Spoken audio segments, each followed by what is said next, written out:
Hello, good morning. आज हम पढ़ेंगे शूट एपिकल मेरिस्टेम के बारे में। नाउ मेरिस्टेमेटिक टिश्यू जो होती है एक ऐसे टिश्यू होती है प्लांट के अंदर जो कि विच कंटिन्यूज टू डिवाइड, जिसके की cells they are in a state of repeated division throughout their life. ये हमेशा इसकी जो कोशिकाएं होती हैं वो पूरे टाइम डिवाइड करती रहती हैं। ठीक है, होती सिंपल पैरेंकाइमेटल सेल्स ही होती है ये मेरिस्मेटिक सेल्स जो होते हैं, but they are in state of division throughout their life. Now तो जो टिप पर जो एपिकल मेरिस्मेटिक सेल पाई जाती है उसको बोलते हैं एपिकल मेरिस्टेम। ये एपिकल मेरिस्टेम शूट की टिप पर भी पाई जाती है, रूट की टिप पर भी पाई जाती है। जो शूट की टिप पर एपिकल मेरिस्मेटिक सेल पाई जाती है उसको शूट एपिकल मेरिस्टेम कहते हैं। Now shoot apical meristem, it is mass of cell which are capable of division and growth in root and shoot tips of plant. Now plants जो होते हैं they continue to grow throughout their entire life span because of unlimited division of these and other meristematic cells. ठीक है, now like other meristematic cells, जो apical meristematic cells होती हैं वो छोटी होती है साइज के अंदर, they are nearly spherical, गोल होती हैं। इनके अंदर साइटोप्लाज्म जो होता है वो डेंस होता है and number of vacuoles it is also very few, छोटी छोटी कुछ वैक्यूल्स रिक्तिकाएँ इसके अंदर पाई जाती हैं। Some of these cells they are known as initial and maintain the meristematic nature and may undergo mitosis many times before differentiating into the specific cells required for root and shoot growth. ठीक है, now rate of division जो होता है इन meristematic sales का, it depends on several factors. It depends on environmental conditions also. now primary stem tissues जो होती हैं वो एक्चुअल में इस मेरिस्टेम से ही अराइज होती हैं। शूट एपिकल मेरिस्टेम जो होती है it is more complex as compare to root apical meristem, क्योंकि शूट के ऊपर तो सारे ऑर्गन्स बनते हैं, लीफ बनती है, फ्लावर बनते हैं, फ्रूट बनते हैं, इसलिए, और वो सभी एक सिंगल एपिकल मेरिस्मेटिक सेल से बनते हैं, एपिकल मेरिस्टेम से बनते हैं, इसलिए it is more complicated, it is more complex than root apical meristem. But also leaf primordiums, axillary buds, they are also located in shoot nodes. During primary growth के समय क्या होता है, जो एक्सिलरी बड्स जो होती है, एक्सिलरी बड्स क्या होती हैं, वो जो शूट्स होती हैं, ब्रांचेस जो निकली होती हैं, उनके नीचे अगर हम देखें छोटी छोटी कलिकाएँ होती हैं, उनको बोलते हैं एक्सिलरी। लीफ के नीचे भी छोटी छोटी कलिकाएँ पाई जाती है, ब्रांचेस के नीचे भी, आप देखना ध्यान से, तो इनको बोलते हैं axillary buds.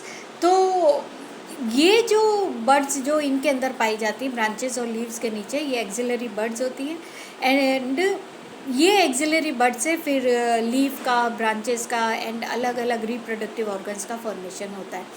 Axillary buds will become apical meristem in branches. Branches के अंदर तो क्या होएगा, ये जो एक्सिलरी बड्स जो होती हैं ब्रांच बनाती है, ब्रांच के अंदर ये एपिकल मेरिस्टेम बन जाएगी, फिर इससे वापस एक्सिलरी बड्स बनेगी and a similar organisation to the main shoot apical. और जो शूट एपिकल मेरिस्टेम का कार्य होता है वही एक्सिलरी बड जो ब्रांचेस के अंदर पाई जाती हैं एपिकल मेरिस्टेम के रूप में, वो भी उनका भी सेम वही कार्य होता है। This means that cells from the shoot apical meristem they differentiate into all the aerial organs. Shoot apical meristem जो होती है इसका ये रूट की तरह ही होती है, लेकिन शूट एपिकल मेरिस्टेम के ऊपर, जैसे रूट के ऊपर एक प्रोटेक्टिव कवरिंग होती है मेरिस्टेमेटिक सेल के ऊपर, एपिकल मेरिस्टेम के ऊपर, वैसे शूट के अंदर कोई रूट कैप नहीं पाई जाती है।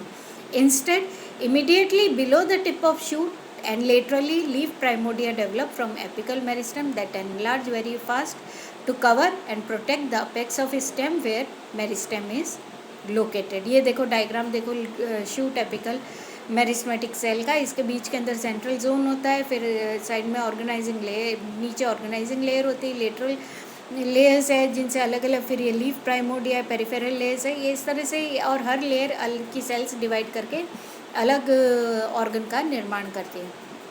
नाउ एपिकल मेरिस्टेम जो होता है it widens considerably before initiation of leaf and it again becomes narrow after appearance of the leaf primordium, thus exhibiting a rhythmic phenomenon.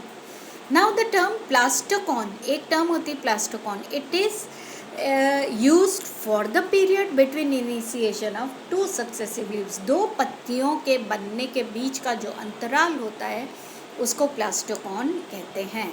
The shoot apex जो angiosperms के अंदर होता है वो छोटा सा होता है, बट इन जिम्नोस्पर्म्स के अंदर जो शूट अपेक्स होता है वो चौड़ा होता है, बड़ा होता है, like in case of Ginkgo and Cycas. Apical cell का अगर हम स्ट्रक्चर देखें तो it is generally pyramidal in shape, जैसा कि it is seen in case of Psilotales, Equisetum, leptosporangiate, ferns etcetera इनके अंदर। And they produce new cells on all sides, हर साइड के सिंगल सेल होती है जो कि पिरामिडल इन शेप होती है, साइड से सेल्स कट करती है, and it forms new cells on all sides, whereas eusporangiate ferns के अंदर they possess 2 or 4 apical initials.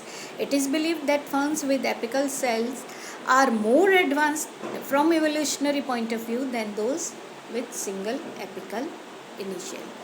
Now ठीक है, now shoot apex जो एंजियोस्पर्म्स का होता है, इसके ऊपर काफ़ी इन्वेस्टिगेशन किया गया है सिंस लॉन्ग टाइम, और इसके लिए ये किस तरह से कंप्लीट शूट का फॉर्मेशन करता है या डिफरेंट ऑर्गन्स का फॉर्मेशन होता है, इसके लिए कई थ्योरीज दी गई। जो मेन थ्योरीज, जो 3 थ्योरीज दी गई शूट एपिकल मेरिस्टेम की, वो है apical cell theory, histogen theory and tunica corpus theory.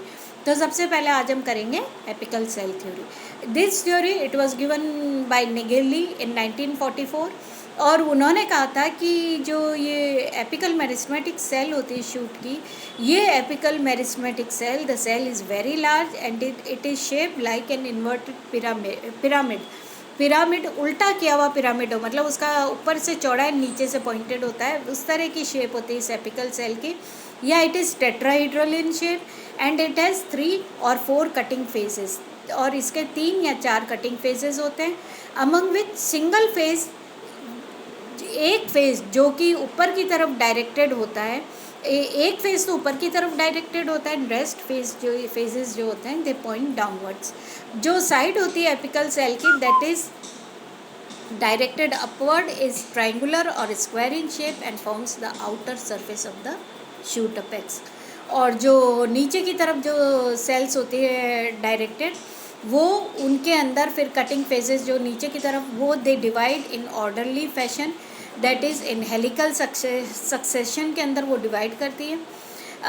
और एज अ रिज़ल्ट कुछ सेल्स ऐसे भी होते हैं जो उनका एसिमेट्रिक डिवीजन होता है which result in formation of narrow and flat cells बनाती हैं वो। और जो this type of asymmetric division it is repeated in downwardly pointed faces of apical cell, जो नीचे वाली फेस होती है, पॉइंटेड फेसेस होती है एपिकल सेल की, उनके अंदर इस तरह का एसिमेट्रिक डिवीजन होता है। और जो कटिंग फेसेस होती है उनके अंदर वो जो साइड की फेसेस होती है कटिंग फेसेस एपिकल सेल की, वो डिवाइड करके न्यू डॉटर सेल्स का निर्माण करती है, काफ़ी सारी डॉटर सेल्स बनाती हैं। उन पैकेट ऑफ जो सेल्स बनती हैं वो डिफ्रेंशिएट होती हैं और शूट के अलग अलग सेगमेंट्स का निर्माण करती है। तो इस तरह से अगर हम देखें तो शूट के अंदर एक सिंगल एपिकल सेल जो होती है which is reserve of several organs का, वो रिजर्व होती है, उससे सभी ऑर्गन्स का, शूट के सारे ऑर्गन्स का फॉर्मेशन होता है। लेकिन single apical cell composing an apical meristem, इस तरह की जो सिंगल एपिकल सेल होती है it is found in vascular cryptogams. लेकिन आफ्टर डिस्कवरी, फिर जैसे जैसे डिस्कवरी हुई वैसे वैसे पाया गया, after discovery of solitary apical cell in vascular cryptogams, it was suppose that such apical meristem might exist in higher plants as well. ठीक है, तो लेटर ऑन जैसे एक्सटेंसिव इन्वेस्टिगेशंस हुए सॉलिटरी एपिकल सेल इन मेरिस्टेम के अंदर, वैसे वैसे इन higher plants के अंदर तो क्या हुआ, apical cell theory it was replaced by the concept that the different parts of plant body have independent origin. बाद में ऐसा देखा गया कि एक सिंगल एपिकल सेल से सारे प्लांट के ऑर्गन्स नहीं बन सकते और हर एक प्लांट पार्ट के का इट हैज़ इंडिपेंडेंट, स्वतंत्र रूप से इसका ओरिजिन हुआ है। So the apical cell theory it was later on surpassed by histogen theory. ठीक है, ओके, थैंक यू।